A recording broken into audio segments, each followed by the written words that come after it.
Saudi अरब का एक दूर अफ्तादा गांव लीना अहद क़ब्ल तारीख के कई अजायबात पर मुश्तमिल है, जिस पर अब भी माहिरीन हैरान हैं।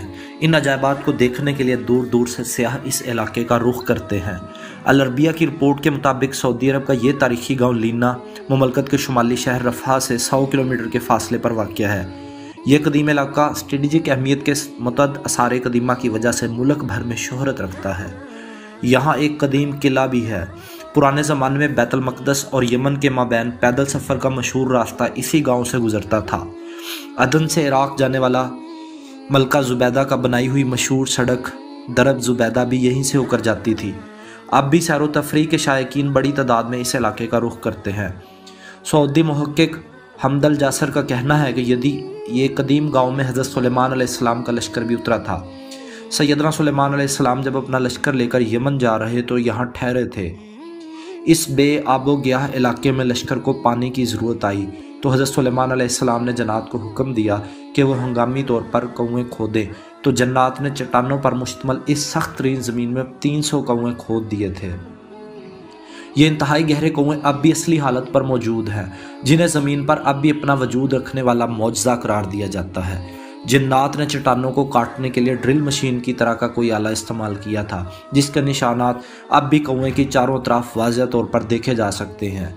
माहिरीन इस पर तहकीक कर रहे हैं कि जन्नात ने आखिर किस तरह इन सख्त तरीन चट्टानों को 60 से 80 मीटर गहराई तक काटा था और उन्होंने कौन से आलात की मदद हासिल की थी। अगरचे इन 300 में से सिर्फ इस वक्त 20 कुएं ही कारामद रह गए हैं, ताहम सारे कुएं के निशानात अब भी यहाँ मौजूद हैं। इन कुओं को देखने वाला हर शख्स हैरत ज़दा होकर रह जाता है।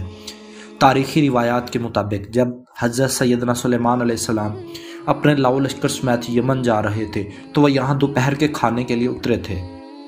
लश्कर में जिन्नात की फ़ौज भी शामिल थी। जब लोग प्यासे हुए तो हज़रत सुलेमान अलैहिस्सलाम ने जिन्नात की फ़ौज के कमांडर सब्तर की तरफ देखा तो वो हंस रहा था।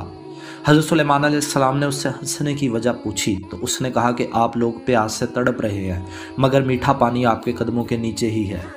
हज़रत सैयदना सुलेमान अलैहिस्सलाम ने सब्तर को पानी निकालने का हुक्म दिया तो थोड़ी ही देर में इसने अपनी फ़ौज की मदद से 300 कुएँ खोद दिए और सैयदना सुलेमान अलैहिस्सलाम का पूरा लश्कर सैराब हो गया।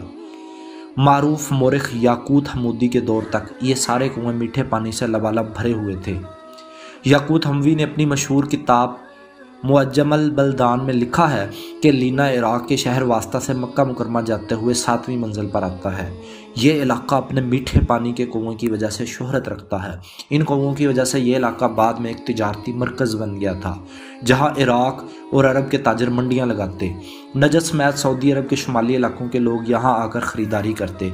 ताजर अपने सामान तिजारत को यहीं अगले सीज़न में महफूज रखने के लिए पहाड़ों पर बने हुए बड़े बड़े गोदामों में रखते, जिन्हें सयाबीत कहा जाता है। ये गोदाम अब भी वहाँ मौजूद हैं। अलावा से ये इलाका मुख्तलिफ आसार कदीमा की वजह से भी शोहरत रखता है। सऊदी हुकूमत ने यहाँ एक शाही किला भी तमीर करवाया है। 1354 हिजरी में तामीर होने वाले इस किले को गारे, पत्थरों और लकड़ियों से बनाया गया। वाज़ेह रहे कि हज़रत सैयदना सुलेमान अलैहिस्सलाम को हक़ ताला ने जिन्नात पर भी हुकूमत दी थी। जिन्नात ने इनके हुक्म से बैतुल मक़दस की तामीर में भी हिस्सा लिया था। वह दूर दराज से पत्थर और समंदर से मोतियाँ निकाल कर लाते थे। उनकी तामीर करदा इमारतें अब भी मौजूद हैं। इनके अलावा भी हज़रत सुलेमान अलैहिस्सलाम जिन्नात से बहुत से काम लिखते थे, जिसका जिक्र कुरान पाक में भी वाज़ेह तौर पर किया गया है।